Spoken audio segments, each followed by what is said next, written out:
it's being able to do what you want to do pretty well. You know, there's times you got to do some other stuff, but we got a lot of different jobs. Just so I can get around both sides.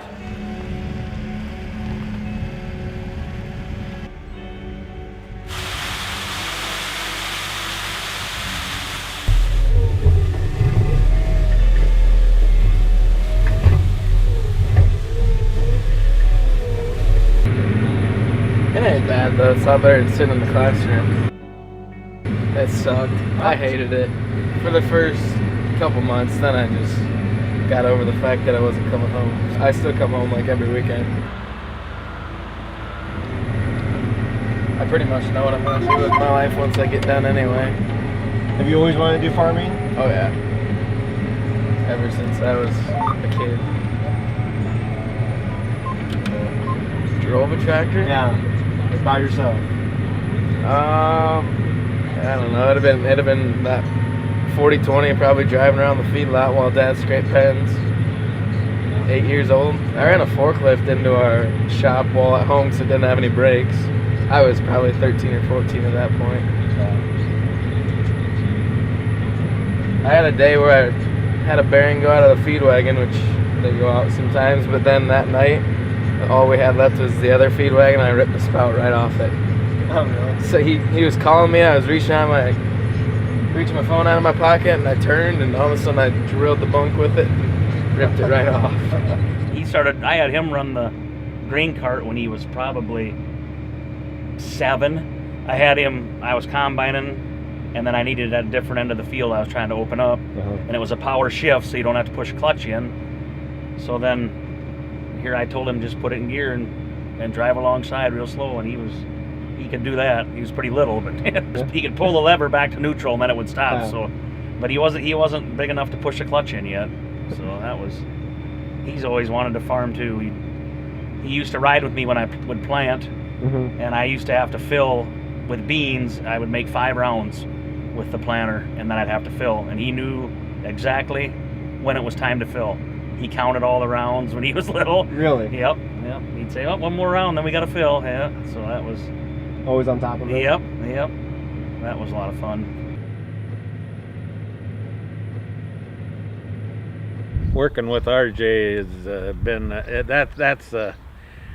that's what you could say is the pleasure of being able to farm when you can work with your grandson. It's probably, I can't explain it, but it's just really, really enjoyable.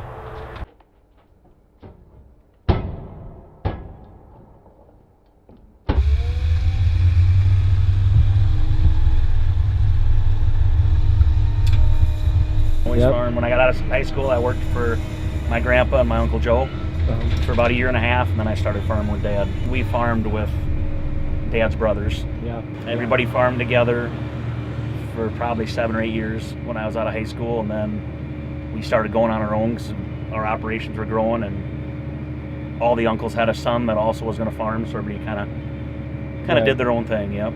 That was kind of neat how we all got along, 4 brothers and their kids. And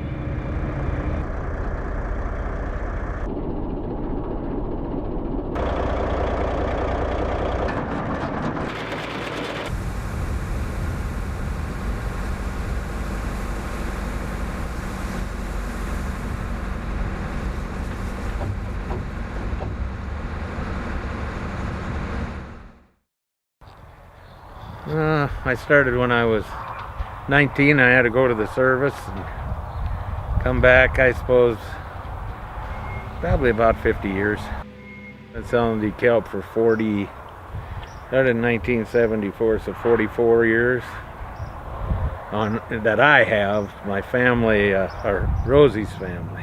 They started in 1938. Keffler's. Well, it was a Schmidt. Her grandfather, or her uncle, her dad, yeah, would have been her uncle, started 1938 for 2 years, and he grew seed also, And I guess at 2 years later, he had 11 townships when he started. Well, then my father-in-law, Rosie's mom and dad, in 1940, they helped him first for 2 years, and then they took over because he wanted to go to strictly growing seeds. It's been in the family for 80 years now, I guess. Staples came down and did a big promotional deal on it just last month. I think he's one of the oldest dealers, he thinks. I think they started Decalb started in like 35 and they started selling like 38. So it's only 3 years that somebody could have been longer than them. It's been in the family for over 80. It started with, on my mom's side, Keffler, and then my mom's mom was a Schmitz, and they actually started it west of town where Paul and Mary used to live. Mom and Dad used to live over there. So yeah, they just did an article on them for Staples, where my wife Deb works, because Monsanto is one of their merchandisers for one of their vendors.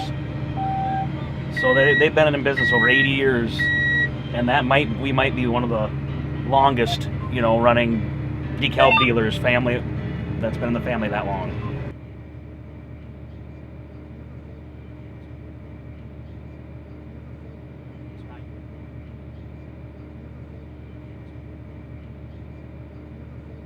Staples is doing an article on us, just a little insert for their magazine, and they'll kick that off at their big meeting when they have their rep meeting, or all their accountants down in Texas, wherever they're at this year. So yeah, I'd say we're one of the oldest.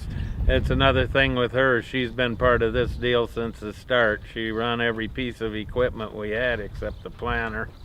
She's done everything else too, so it's kind of like without her, things would kind of get juggled up a little bit. She's a pretty main cog in our situation too. So, but it takes everybody, he pretty well takes care of everything. So I just got to go, and I got Ryan Feek in the seed business. He manages all the business end of it. So all the grandkids, they get involved every so often, picking up rocks or whatever else we got to do.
Farming is probably the field work or working with cattle.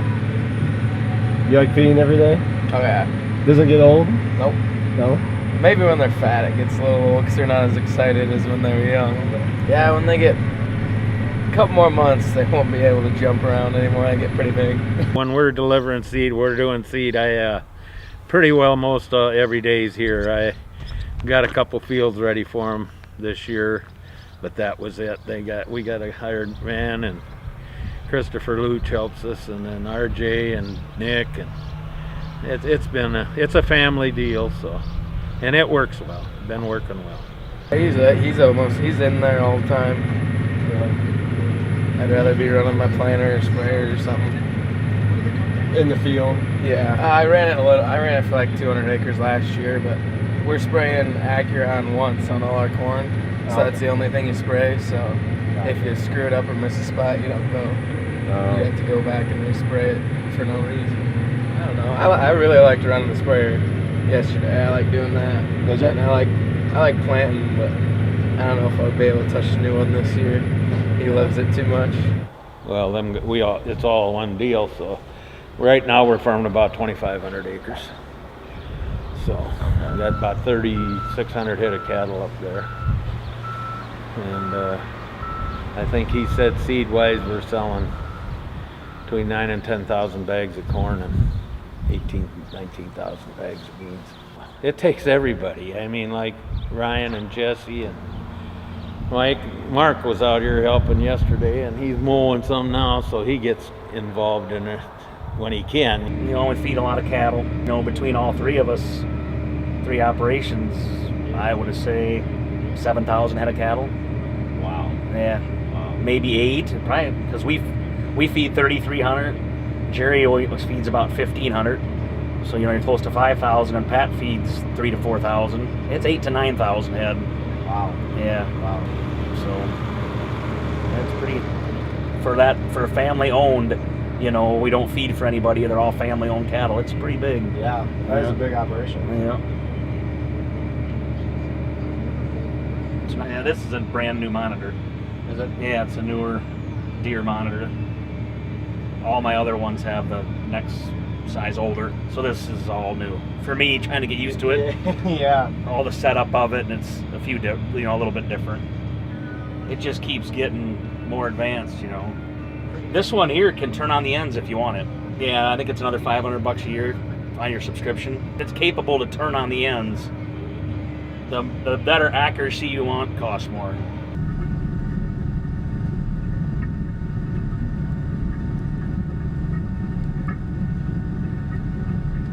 And then it's SF3, which is almost down to within 2 inches accuracy, where my other ones are about 6 inch. They go like SF1, SF2. This one's SF3 now. They never used to have 3. They used to go to RTK, which is right on. Yeah. SF3 kind of takes the place of, it's close to RTK in the new ones. Okay, my other ones have, like for just discing, SF1. That's close enough for discing, and that's the basic general package. Okay. You get that when you have your, you know, for planting though, I want it more accurate for planting. Right. So, Right. Precision. Yep. Huh. And then another addition is your section control, it's called. That shuts me off on the end. No, I gotta lift it. It just shuts it. Whatever I have done here is painted on this screen. And then when I run into what I painted, what's blue, that shuts the planter off because it shows that that has already been planted. It's overlapping or something? Yep, Okay. yep. And that's called your section control. Okay. And that's, you know, you got to pay more to have that too also. But. Yep, and all the feeding end of it up there with the feed yard too. I help wherever they need me when we're working cattle or whatever, calves, but I like the feeding end of it too. I like it all. You know, the smell of the dirt in the spring and the new calves coming in the fall, and when you got the seed going out, it's all nice when it works. With the seed here now for the last month or so between treating and going out, it's an everyday job, you know. I think last night when they folded up and got back, RJ and Ryan went up, it was 11:30 when they got back here last night, and we had a guy in the yard this morning at 6 o'clock, so you put a lot of hours in, you know, for what you're doing now. But when you get everybody taken care of and everybody satisfied, that's the name of the game. So just like everything else you do, satisfaction.